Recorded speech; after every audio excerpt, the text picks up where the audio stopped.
Normally what I talk about is how horribly insecure these systems are, and I think we're about past that. I think we all realize these systems are very insecure. I've seen it with my own eyes. I needed to get involved 2 years ago because I didn't believe all the mis and disinformation, and a lot of people were saying things about these systems that I didn't know were actually true or not. So I figured the only way to know is to dive in myself. I dove in and became very nauseous when I actually saw how bad the system really is. So the ecosystem of our election system is important to understand.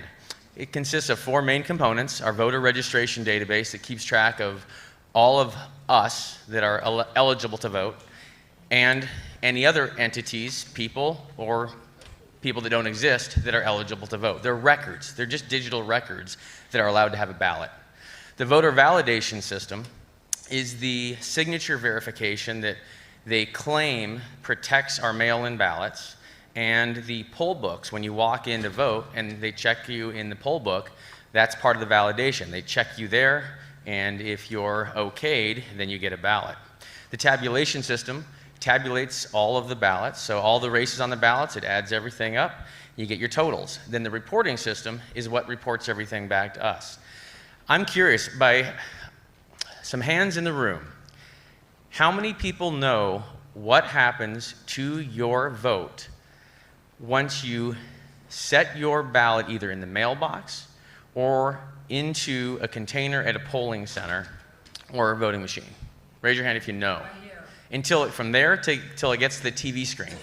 Right here. We got one person, maybe 2 people in the entire room, right? Okay. Well, I'm not asking for answers yet, but I was just curious for count. But I want to talk to you afterwards, actually, because I would love to know what you know. So I asked election officials the same thing as I've traveled across the country. They don't know. Our legislators don't know. How does no one know what happens to our votes after we hand them in? The entire system, we just trust it. But have we ever questioned it? Right? So these are the 4 main components of it. We already went through the voter registration controls a number of ballots in the system. The validation system controls which ballots get counted of those in the pool. The tabulation controls how they get counted. And the reporting system controls what we see in the totals. If any of these systems are captured, our whole system is broken. And if we don't have access to any of this and we can't see these components, we have no way to trust any of this. So back in the day, all of this was done at the precinct in the county. We had a very decentralized system, just like our government is decentralized. Our voting system was also decentralized for a very good reason. Our county handled our voter registration system. Precinct handled the voter validation and the tabulation, the counting. We actually counted these ballots ourselves. Citizens counted them. And then the reporting was done to our county through our officials that we elected to handle that. And that gave us a very high amount of transparency in the system. It worked very, very well. And that gave us a lot of freedom because we could trust the system and we could see the system, and it was simple. We could understand it. We were actually counting this stuff and totaling it, and I think we all know how to add, so it wasn't a complicated system. So then what happened is state corporations and federal shows up. The voter registration databases have been taken over either by our states or by corporations that our states have outsourced this to. So instead of we being in control of this, or our officials that we've elected to be in control of this, now those same officials have outsourced the control of this to someone else. And we all know how well outsourcing works. It never works out in the end. They sell it as convenient, and then it turns out you lose in the end. And this is where we're at with the voter registration. Poll books, these are part of the voter validation system. When you walk in, are you allowed to actually vote? Right now in the United States, we only have 18% using paper poll books. That means a printed out list of names that can't be changed because once it's printed, it's printed.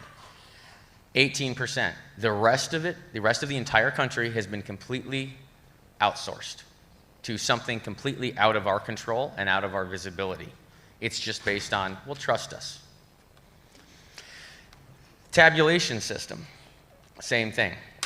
Who counts our votes? We used to. Now look who counts our votes. Well, we count 0.2% of the votes in the United States. And Election Systems and Software, ES&S, Dominion, Hart InterCivic, Unison, Clear Ballot, Premier Election Systems, Sequoia, and Microvote, all those organizations are who count our votes. We don't count them. That's a problem. So we've been told from the very beginning, in fact, the day after the election, there is no fraud in the election. It was the world's fastest investigation. They started it and completed it in less than a day and concluded there was no fraud in the election. Bullshit, obviously. Okay, then the narrative changed, right? Then there was no widespread fraud because we started finding fraud. Then there was no widespread fraud. Then we found widespread fraud, and what it changed to next. There's no widespread fraud enough to change the results of the election. Okay, and then we find there was widespread fraud enough to change results of elections all over, and we're seeing that now. They're dead silent about it.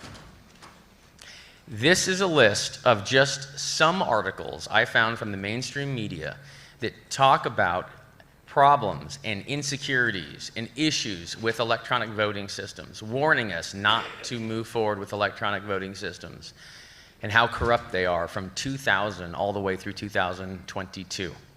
So they can't say that there is no problem with this when they have published article after article after article and done story after story after story, but they think we're all stupid.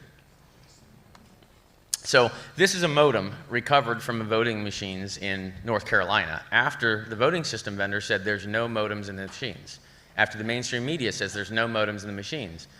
Well, how are you removing them if they aren't there? This is how small a little wireless card is that's in a whole bunch of Dominion voting systems. This is a wireless card that's in the actual tabulators of the systems that don't need to have a wireless card in them, because they're not supposed to be connected to anything anyway. And I've talked to IT staff in counties that are in charge of running these systems, and I've asked the IT guy, hey, do you know this thing has a wireless card? I've been told, yes. They know it has a wireless card. I asked them, why don't you remove it? He said, they won't let us. Secretary of State, Colorado. And I think it's not just Colorado, I think it's all over. But they can't even do their job. If I was an IT guy and I was running this system, I would have opened, and you don't have to take a single screwdriver out. You literally pop the case off. It's little plastic clips, and it's one tiny screw, and this modem, or this wireless card comes out. That's it. It could be done in 20 seconds a machine. And then there's no question. Then we don't have to worry about, oh, well, it's not turned on, don't worry. Well, then why put it there? If we don't need it, why don't you just take it out? Because then there's no question. But they leave it in. Why? Here's the motherboard of that same machine from a Dominion tabulator. It's just a Dell motherboard. It's a Dell all-in-one computer that you can buy on eBay, you can buy right from Dell. That's all it is. Do you see the wireless card? See it now? That's how small it is. And it's just in that little slot. And of course, the motherboard's made in China. Do we have control over the manufacturing process of any of these boards? No, we don't. The United States is probably the most high-value target in the world, and we are using systems made in China. Don't you think the Chinese just might want to embed a little modem even smaller than this and hide it under another chip, and we would never see or know? I mean, it would be trivial for them to do it, and they're already doing it in other chips. I can buy a card on eBay for $100 that normally would cost $1,000. That same card is identical clone of the original, except it's got extra little piece of circuitry in it that exfils data that comes through it out to China. Those exist. They're all over the place. There's no way to control this stuff. Zero. So I was part of the forensic team for Tina Peters in Mesa County, Colorado. This was the very brave clerk that went and took images of her system because she thought something was going wrong with it. And she was right. So I took a look at this, and within 1 minute, fortunately I don't have a time to do a full demo here for you, but within 1 minute I had flipped the results of the election merely by sitting in front of the machine, clicking on things that any election official or anyone sitting in front of that same server could have done on that network in 1 minute.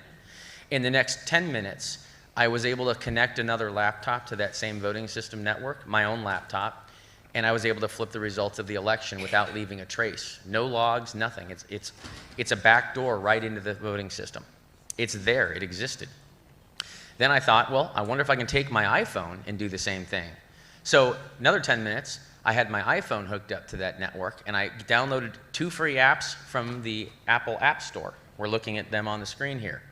One of them scanned the network, and it found the voting system server and found a whole bunch of open ports, which you see on the right.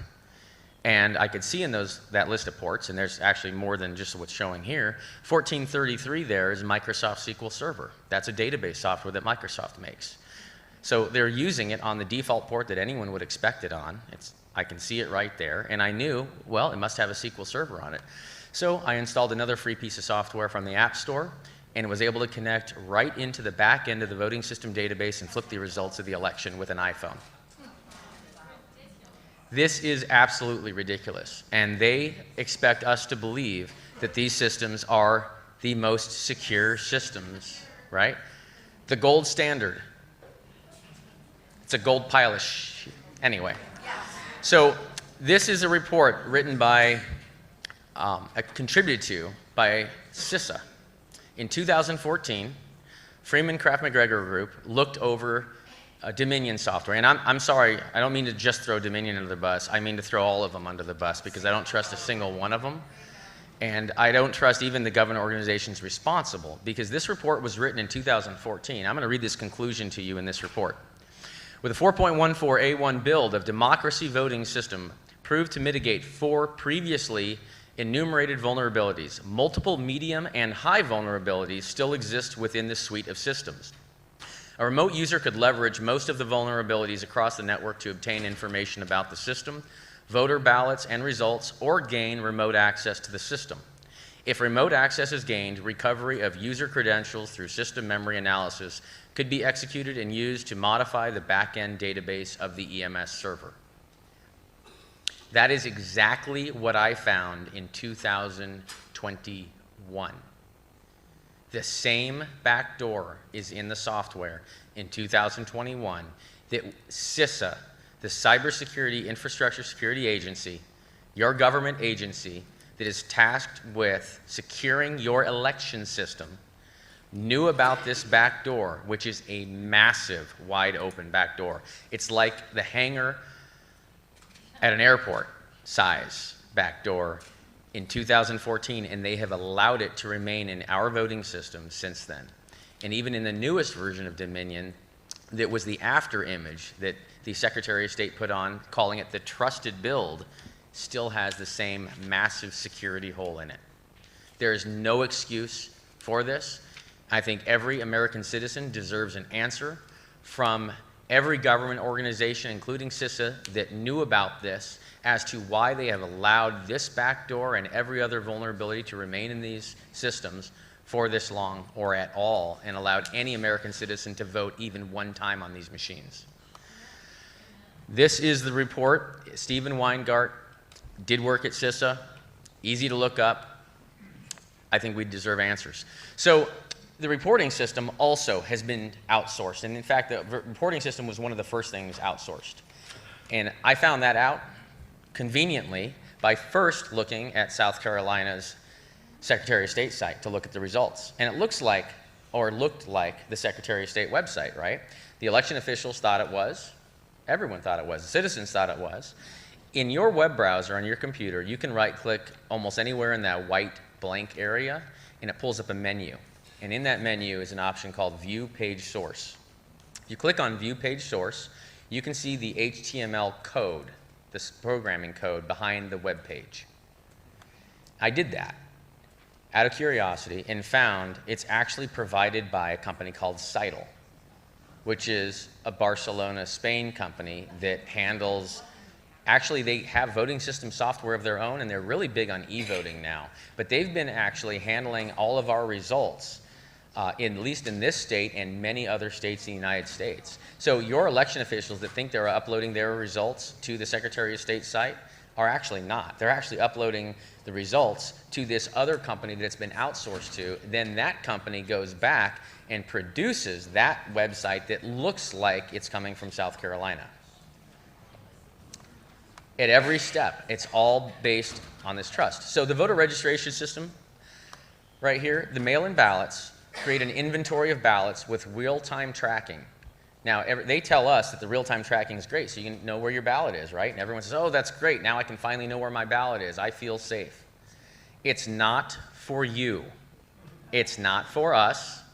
It's so they can track your ballot because they know your affiliation, and if they know you voted, then they know what vote is going to show up in the system when it's finally tabulated. It's for them, not us. Early voting, same thing. They get this information ahead of time. They want it as soon as possible because if you got to make adjustments to things, wouldn't you want to just do it little by little rather than all at once? And wouldn't you want to make sure that that ratio stays at real close to 50-50? So you just pump in, if it goes up, you pump in a little bit to counter it, and you just keep it at about 50-50, and then when it's time, you just do your final dump and you're a little bit over. It's so simple. It's actually brilliant, and they've conned this entire country nearly. The voter validation system, the electronic poll books, it's not just to make it convenient so people can't vote in 2 different locations at the same time because it can't actually do that if one of the systems can't connect to the other system. It's very easy to bypass that feature, so that's actually not the reason. The reason why they want the electronic poll books is so they know when you go in to vote. Because the tracking system for the mail-in ballots, that tells them your vote's going to show up in the system, and they already know what your vote's going to be. But if you walk in, how do they track that? There's your electronic poll books. Now they've got that information, and they know you have showed up to vote, so they also know your vote is now going to be in the system, and they know what that vote is. So now they can build a really good model of what the election results are going to be without tabulating a single ballot. Signature verification, that's a complete joke. Let's see here, I got 2 minutes, I'll go quick. Signature verification, you would think they took a test to be able to do it and be certified to do this. No, they study a little course and they don't even bother testing anyone. So if someone's not good at it, then those ballots just go through. If, let's say they make a mistake 10% of the time, they only get a 90% rating. 10%, that means 1 of every 10 ballots is an illegitimate ballot, which disenfranchises a person. So every ballot that passes through that signature verification that is not a legitimate voter disenfranchises an American citizen. So that system should only work 100% well. There should be nothing less than 100% accepted from that. It's an absolute joke. Look what happened in Maricopa County, Arizona. The signature verification that was done, they are a joke. Hundreds of thousands of signatures that don't even closely match. This is how they're doing it, and it's all out in the open now. So we had Senate hearing and a hearing in the House just a week or 2 ago. It's all coming out. Tabulation system. Logic and accuracy testing and RLA, all the election officials think everything's fine. We do a logic and accuracy test. Yeah, what they do is they make this little test that is very simple to administer by the election officials, and they go through and they check off their little everything on the list, and if they do it all right, then that means their system is secure. So of course they make sure the test is so simple that the election official has a false sense of security, thinking, okay, my system is secure, I followed my checklist. And how is an election official be expected to be a cybersecurity expert? They don't know how to operate these systems, and in many cases, these systems are so complicated they don't even program them. Our election officials that buy this software actually hire the voting company, the voting system vendor, to come in and program the system. So not only do they sell them the equipment, the lease, and everything else, then they say, well, here's this 800-page manual, and they go, oh, we don't have the resource. We can't figure this out, how to program this system. They say, oh, well, don't worry. For $2,500 more, we'll program every election for you, too. Ask them. Ask your election official who programs their voting system. I would be shocked. If you can find one of them that programs their own system, please have them contact me, because I think I have got a position open at my IT company for them. So the reporting system, that provides them the unofficial results, and the official results provides them a huge amount of time to make their modifications, because they give you immediate results and then they tell you what? Well, those are unofficial. Those aren't official yet. We can't give you the official results until later. Why do they do that? Because when they finally finish all their maneuvering, they still have to make sure that if somehow we little peasants got our hands on the ballots and actually counted them, that the numbers would match. So why do you think the Arizona audit took so long?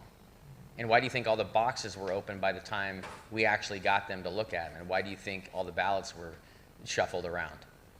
They went through to make sure the numbers would match. That's what the big delay is. So all of this disenfranchises voters. This entire thing does. We have no transparency in our existing system because we have no chain of custody.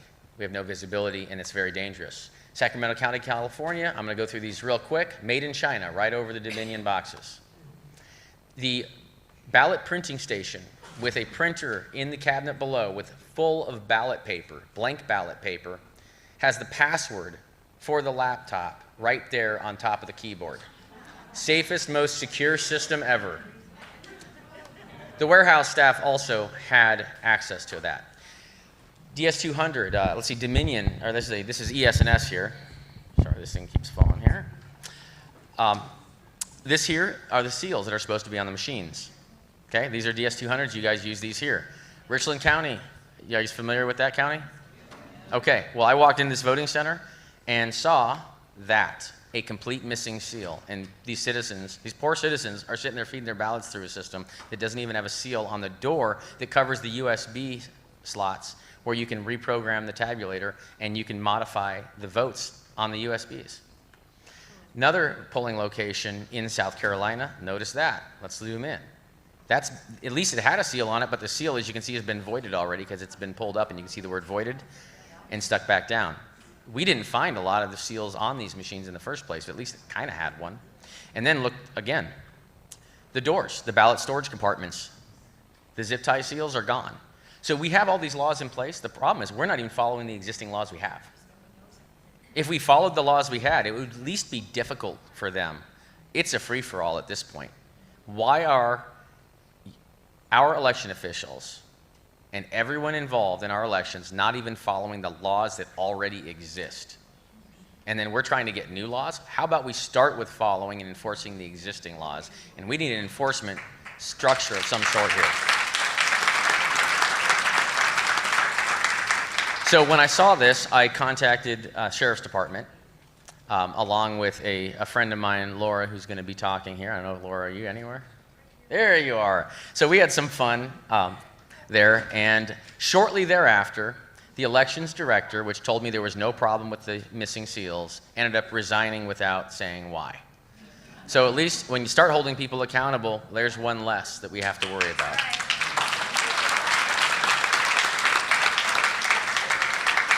So the more complex you make a system, the less secure that system becomes, because in complexity comes obscurity and opaqueness. And if you can't see it, you don't know if there's funny business going on. So if I was a bad actor, I'd want the most complicated system in the world so no one could understand what the heck was going on, and you could sneak anything you want in there and no one would know. That's where we're at right now. We got to fix that. So I'm going to skip through this here. Everyone knows this quote, right? I consider it completely unimportant who in the party will vote or how, but what is extraordinarily important is this: who will count the votes and how? That was Joseph Stalin. This is where we're at right now. The whole thing is a magic show, unfortunately. This is what it kind of looks like. This is done by Russ Ramsland, and this gives you an example of all the different components. They're very simple, right? Not very complex at all. Well, what we have here is the system that they expect us to have blind trust in, but I actually think it's blindfolded trust, because they insist we keep the blindfold on this whole time. So that's where we've transitioned into. And then they're going to move it federally. Everything they want to go federal. They want e-voting. Where are the poll watchers going to go when you're voting on your phone? What, are they going to watch everyone use their phones? Right? Then we have no need for any public visibility at all, because the public won't be able to see any part of this thing. They'll just say, hey, no, it's safe, see? That's what we're going to end up with. So we're not going to allow that, though, because at that point we do end up with tyranny, because then we have zero control of our elections, and we're almost there now. We're not going to do that. So take a picture of this. This is what we need to do right now. immediately, we need to start passing legislation to reduce and eliminate the abuse of our system. We've got to reduce the amount of headroom, the extra ballots that are in the system by means of the extra people that don't really exist in our voter registration database. I don't think dead people should be allowed to vote. I don't think 100 people living in a field without a structure should be allowed to vote, because I don't think those people actually exist. How about we make sure that every single person that actually exists and that is a legal citizen of the United States votes and no more?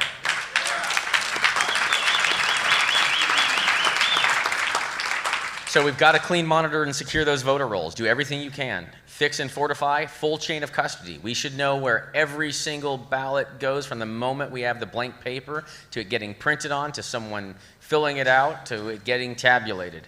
All the way through, including all the results from the election system, the tabulation, through reporting. We should know every single place and every part of that. We need to increase transparency. We need to monitor our drop boxes. We need to monitor absolutely everything. Open your eyes.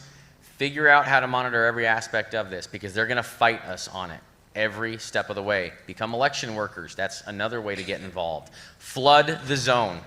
We have to flood the zone now. There is no time left. Get involved everywhere you can get involved. Push the return to a decentralized election system as hard as we can, because that's the only thing that's going to save this country right now. And we need to then move to a precinct-based, hand-count election system, fully transparent, accurate, verifiable, and understandable by every American citizen. And when we do that and we move everything back, we then will be free again. Thank you very much. I appreciate it.